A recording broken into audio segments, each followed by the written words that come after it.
Some stories entertain, ours, they transform. If you're ready for that, hit subscribe and let's begin tonight's journey. The clock read 3:00 a.m.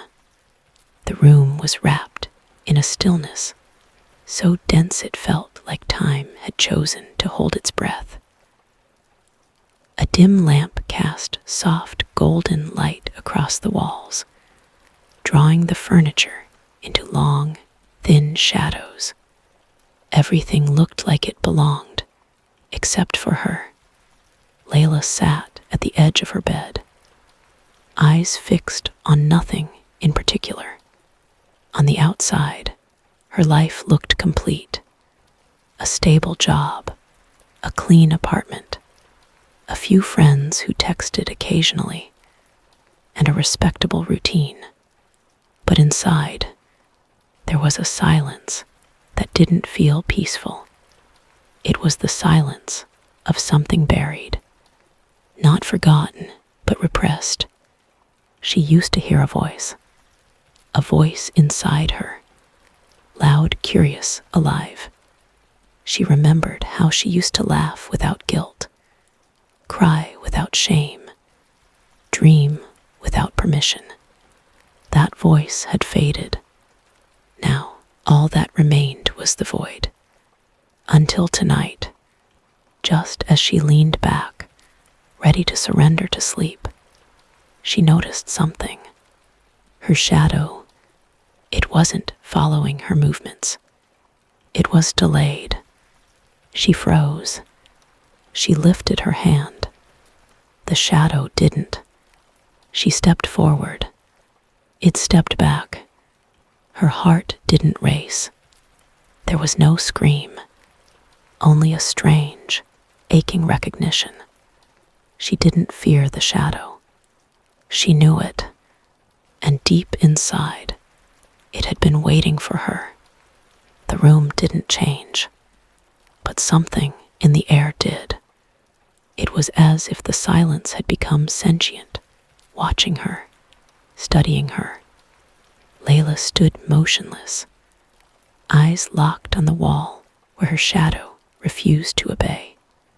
It didn't flicker with the lamp's trembling light. It didn't mimic her posture. It was, still, a separate being. She took a step forward. The shadow did not move. She whispered, almost instinctively, "Is this real?" No answer, just the faint hum of the city outside. Then the shadow tilted its head, just a fraction, but enough. Layla's breath caught in her throat. This wasn't a hallucination. This was a conversation without words. The shadow took a slow, calculated step toward her. She stepped back. It stepped forward again, matching her distance. "Who are you?" she asked, her voice steadier than expected. And then, without sound, without lips, it answered, not out loud, but inside her, as if her own thoughts had been hijacked. "I am what you locked away." Her knees buckled slightly. Memories surfaced, quick and sharp. Her as a teenager, hiding her sketchbook. Her crying silently in a bathroom stall. Her saying yes when she wanted to scream no. Her quitting. Her pretending. Her smiling when her soul was bleeding. "I don't understand," she whispered. The shadow stood still again. Then another thought entered her mind. Not her own. "You will." And just like that, the lamp flickered. The shadow returned to normal. But nothing was normal anymore. The room didn't change, but something in the air did. It was as if the silence had become sentient, watching her, studying her. Layla stood motionless, eyes locked on the wall where her shadow refused to obey. didn't flicker with the lamp's trembling light. It didn't mimic her posture. It was, still, a separate being. She took a step forward. The shadow did not move. She whispered, almost instinctively, "Is this real?" No answer. Just the faint hum of the city outside. Then the shadow tilted its head. Just a fraction, but enough. Layla's breath caught in her throat. This wasn't a hallucination. This was a conversation without words. The shadow took a slow, calculated step toward her. She stepped back.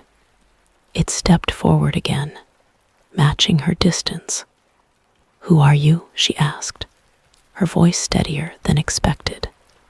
And then, without sound, without lips, it answered. Not out loud, but inside her, as if her own thoughts had been hijacked. "I am what you locked away." Her knees buckled slightly.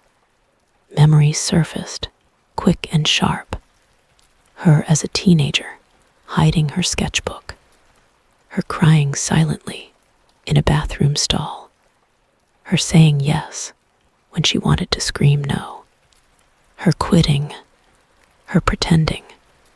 Her smiling when her soul was bleeding. "I don't understand," she whispered. The shadow stood still again. Then another thought entered her mind. Not her own. "You will." And just like that, the lamp flickered. The shadow returned to normal. But nothing was normal anymore. The room didn't change, but something in the air did. It was as if the silence had become sentient, watching her, studying her. Layla stood motionless, eyes locked on the wall where her shadow refused to obey. It didn't flicker with the lamp's trembling light. It didn't mimic her posture. It was, still, a separate being. She took a step forward. The shadow did not move. She whispered, almost instinctively, "Is this real?" No answer. Just the faint hum of the city outside. Then the shadow tilted its head. Just a fraction, but enough. Layla's breath caught in her throat. This wasn't a hallucination. This was a conversation without words. The shadow took a slow, calculated step toward her. She stepped back. It stepped forward again, matching her distance. "Who are you?" she asked, her voice steadier than expected. And then, without sound, without lips, it answered. Not out loud, but inside her, as if her own thoughts had been hijacked. "I am what you locked away." Her knees buckled slightly. Memories surfaced, quick and sharp. Her as a teenager, hiding her sketchbook. Her crying silently in a bathroom stall. Her saying yes when she wanted to scream no. Her quitting. Her pretending. Her smiling when her soul was bleeding. "I don't understand," she whispered. The shadow stood still again. Then another thought entered her mind. Not her own. "You will." And just like that, the lamp flickered. The shadow returned to normal. But nothing was normal anymore. The next morning felt like waking from a dream that hadn't quite ended. Layla sat in the kitchen, stirring her coffee, but not drinking it. Her apartment looked the same. The sun filtered through the blinds like it did every morning. The world, indifferent, kept spinning. But inside her, something had shifted. She touched her chest absent-mindedly, as if trying to locate a disturbance, something beneath the skin, beneath the years, beneath her smile.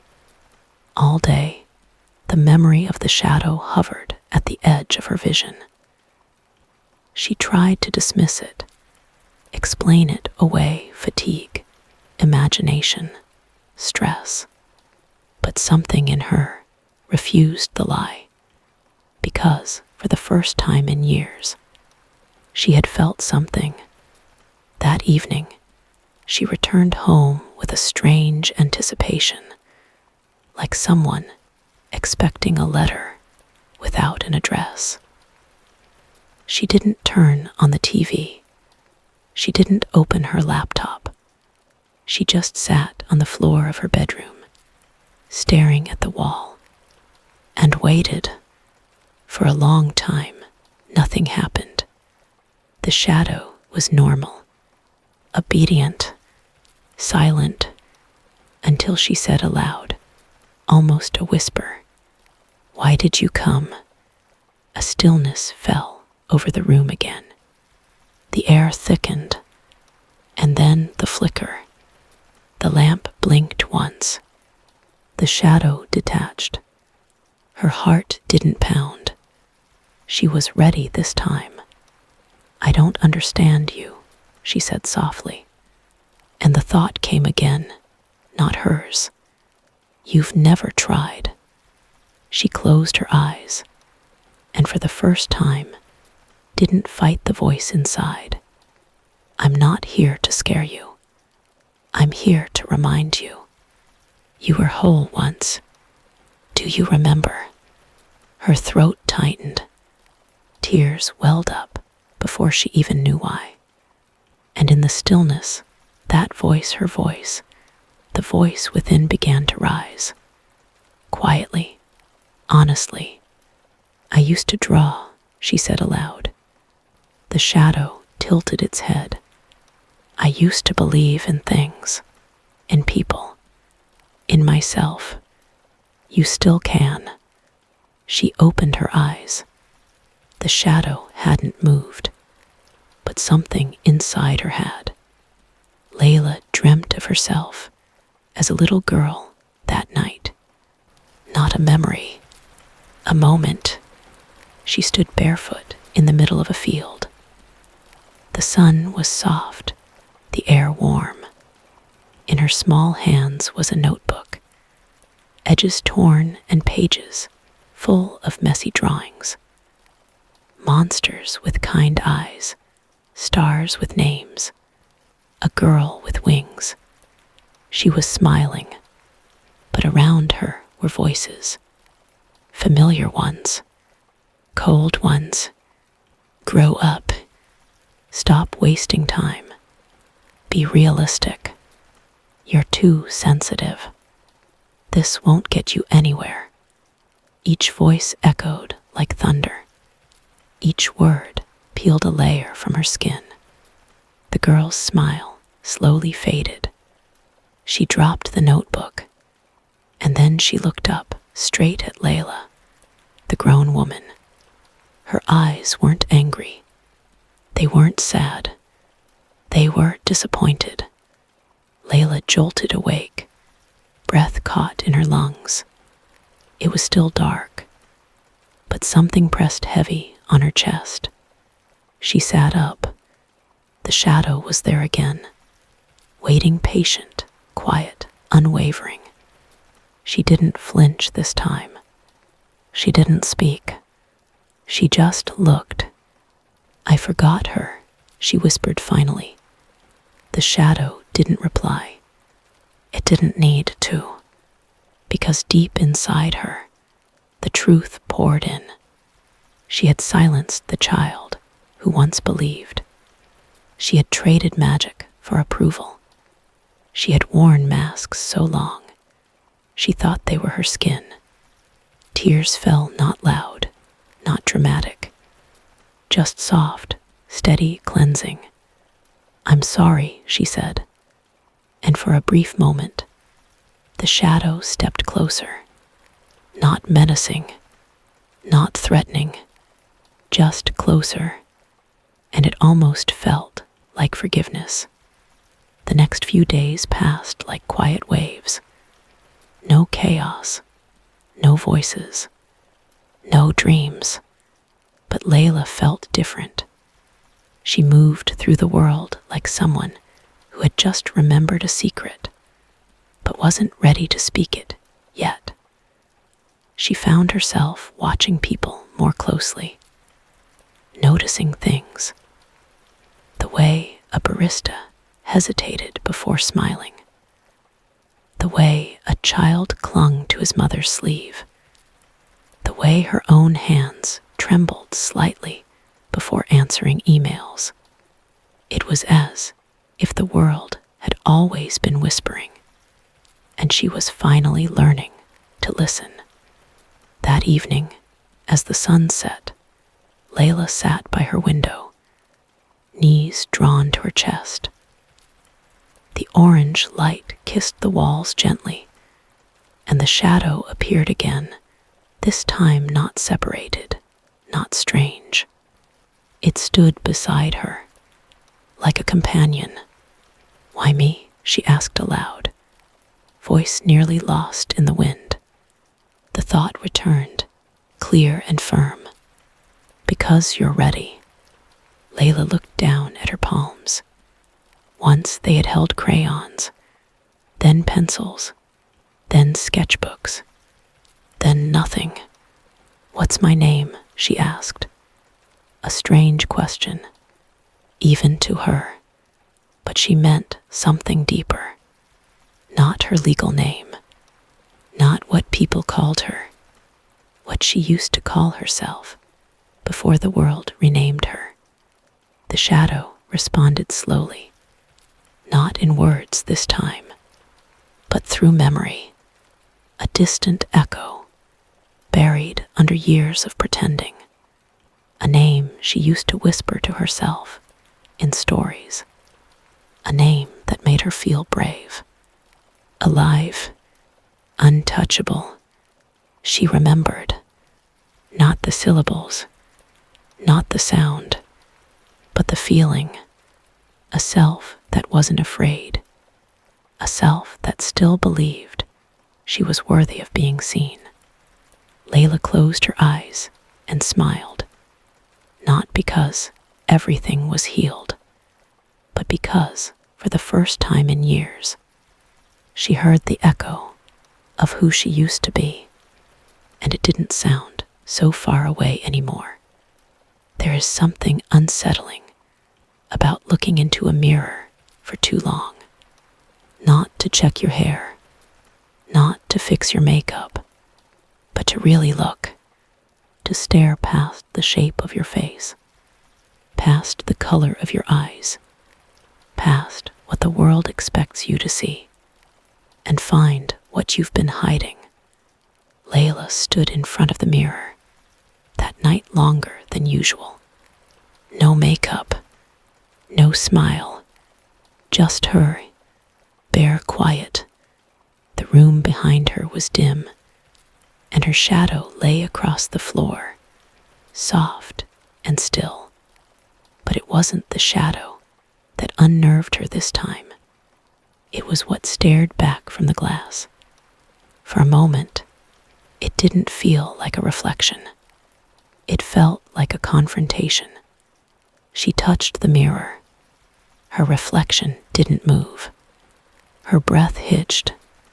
Then slowly, her reflection smiled. But she hadn't. She staggered back, not from fear, but realization. The smile wasn't cruel. It wasn't mocking. It was knowing, as if the part of her trapped behind the glass, the part she had buried beneath years of silence, responsibility, and being fine, was finally waking up. She stepped closer again. Her reflection followed, this time in sync. She whispered, "I've been lying to myself." Her reflection didn't answer. but her shadow behind her seemed to grow darker, denser. Lies grow where truth is abandoned. The thought struck like a cold wind, and suddenly she remembered the many times she had nodded yes when she wanted to scream no.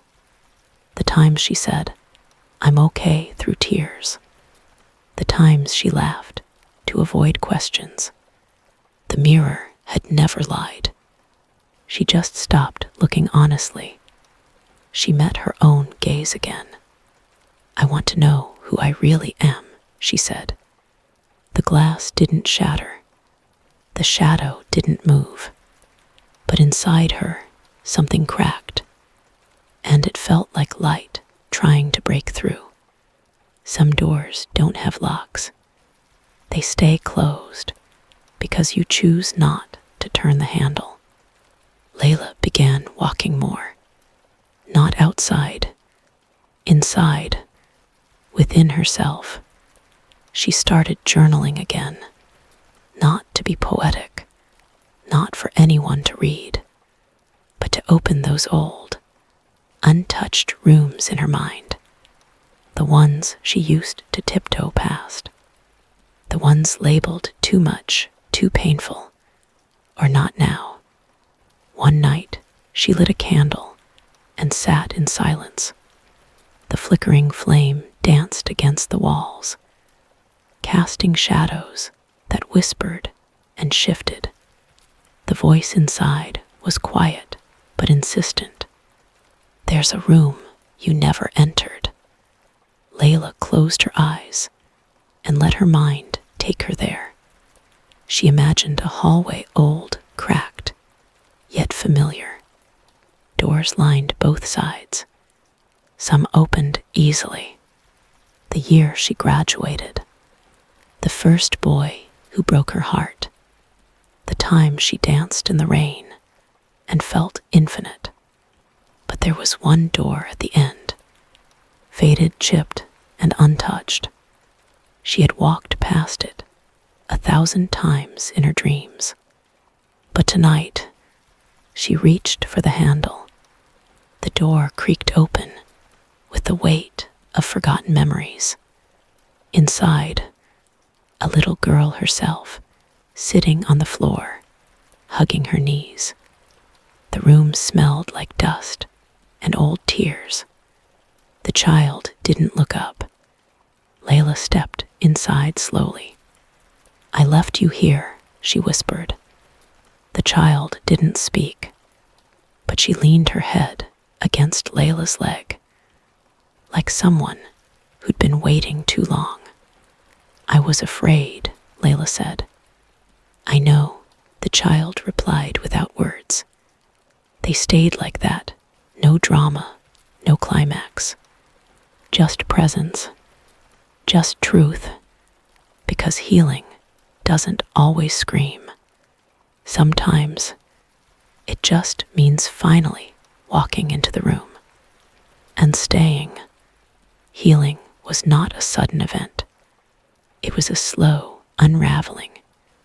Layla began to notice the weight she'd been carrying for years. Invisible burdens shaped like words, memories, and fears.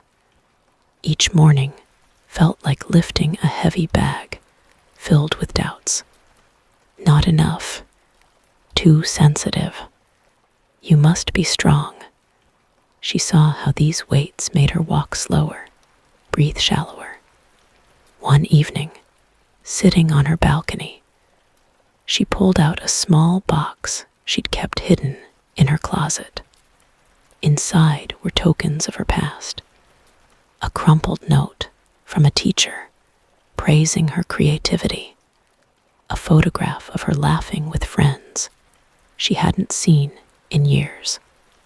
A faded ticket from a concert she dreamed of attending.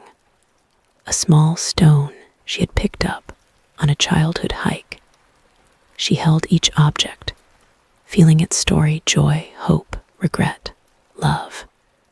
Tears fell quietly. She realized these things were not just memories. They were pieces of herself she had tried to forget, hide, or discard. But they were part of her, and it was time to carry them differently, not as burdens, but as reminders. Reminders that she had lived, that she had loved, that she had the strength to carry on. The shadow appeared beside her again, not dark, but soft, almost comforting. And Layla finally whispered, "I'm ready to let go."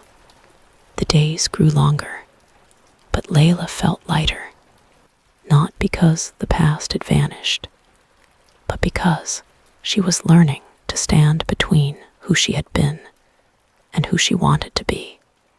She understood now that healing was a bridge, not a destination. Some days the shadow was closer, dark, uncertain, whispering old fears. Other days it felt like a friend, a guide, even a mirror reflecting her courage. One evening, as the sky melted into twilight, Layla sat by the river near her home. The water flowed steady and calm. She thought about the girl she had been, the one who'd hidden her dreams, silenced her voice. She thought about the woman she was, the one who was learning to face her shadow. And she thought about the future, unknown, wide open, both terrifying and inviting. A breeze carried the scent of earth and rain. Layla closed her eyes and breathed deeply. Inside her, a quiet voice spoke, not from the shadow, not from the past, but from her own heart. You are the bridge between silence and voice, between fear and courage, between forgetting and remembering. She opened her eyes and smiled softly. For the first time, she felt whole, not because the shadow was gone, but because she had learned to walk beside it. The night was quiet, soft, and endless. Layla sat by her window, the city lights twinkling below like distant stars. Her shadow stretched behind her, no longer dark or threatening, but gentle and calm. She realized something profound. The shadow was not her enemy. It was a part of her, the part she had feared, denied, and finally embraced. Her journey was not about erasing the past, but about weaving it into the tapestry of her being. She took a deep breath and whispered to the night, "I am more than my fears, more than my silence, more than my shadows." Light spilled softly over her face. In that moment, Layla felt herself shift, not into someone new, but into someone whole. She was becoming light, and with that light, she was ready to live fully, to love deeply, and to shine fiercely. The shadow moved beside her, a quiet companion on a bright path, and for the first time, Layla smiled without hesitation, because she knew her story was just beginning.